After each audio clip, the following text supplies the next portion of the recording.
Chicago. It's overtime, presented by Credit One Bank. Down into turn one they go. Here they come with less than 2 laps to go. SVG away with the lead by a car length, maybe 2. You got Haley, you got Elliott, and now Kyle Larson's in the mix. They're all stacked up right behind him, but in command and pulling away is Shane Van Gisbergen to turn 3. And the battle now is for 3rd, 4th, 5th. You see those cars close together.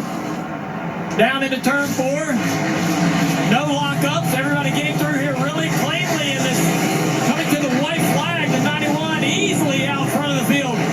This has been one of the smoothest parts of the racetrack. When he leaves turn 5 and comes down Columbus Drive and sets up for the left-hander into turn 6. He drives it in deep, but he's very smooth. He'll clip that inside, swing it wide, and hit downhill to Michigan Avenue. Steve mentioned it, the advantage of having a single file restart. It allowed a very calm restart. SVG got a great restart, drove away from Haley, and now he just has to focus out front. He's driven far enough away where Haley cannot outbrake him. It is now mistake-free time. Do not get yourself in trouble. Do not overdrive. Just keep pace with the car behind you. And he hasn't pulled away from Haley yet. 5 back, all clear. 5 back, you just heard that from the spotter.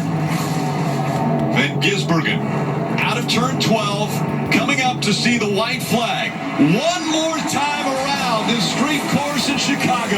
Here they come into turn number 1. Does Justin Haley or Chase Elliott, number 1, have enough fuel in the tank? And do they have enough to get to the back bumper of that 91 car? Here he is, right-hander, turn 2 for the final time. You see the gap right there, pulling away down the back straightaway, cleanly through turn 3. Full throttle into the braking zone, over the hump, locked up by the 31 back there. Gisbergen through 4, through 5, smoothly onto the throttle, good corner exit, headed back to you. He will swing wide out of 5. He'll set up, angle right to the middle of the racetrack, and go drivers right now. Hard braking, downshifting. He's going to drive it in way deep, and he'll pull away from Haley even more. He'll leave turn 6, downhill to Michigan Avenue for the final time this evening in Chicago. Trackhouse racing drivers have been part of huge and great memories from Chastain to Martinsville to this. It's not over yet, but it's really close.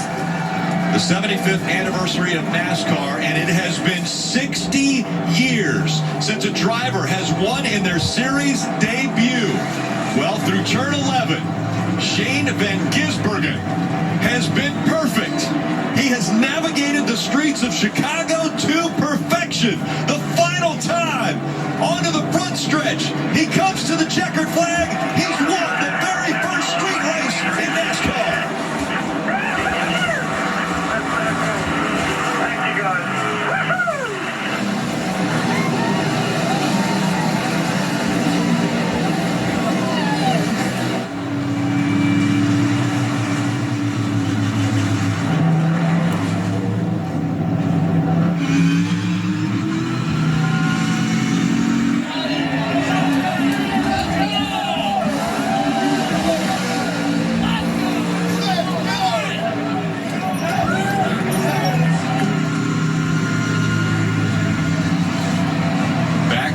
Wins for Trackhouse Racing. A victory lap now for the 91.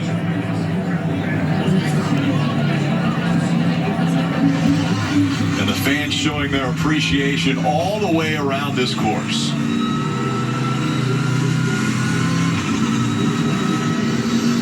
A 3-time champion of the supercars. The checkered flag moment brought to you by Advance Auto Parts.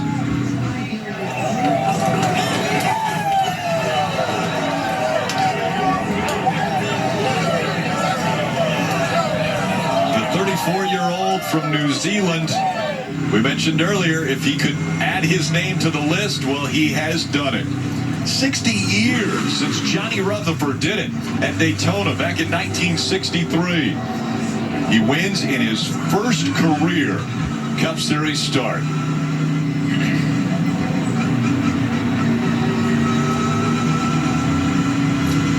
Only 7 drivers in the 75-year history of the sport have been able to do it. And we saw it here.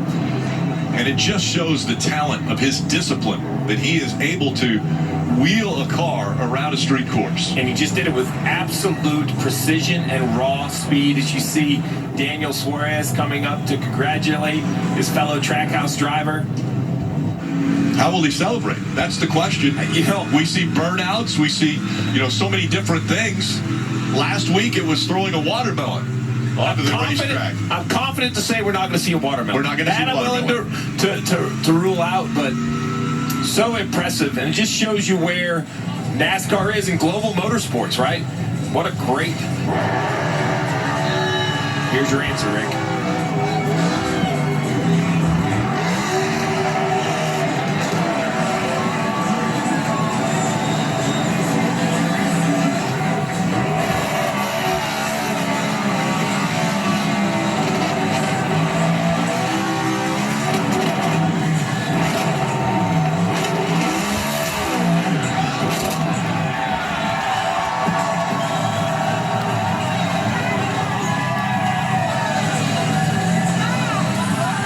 Columbus Drive has never seen such an impressive show of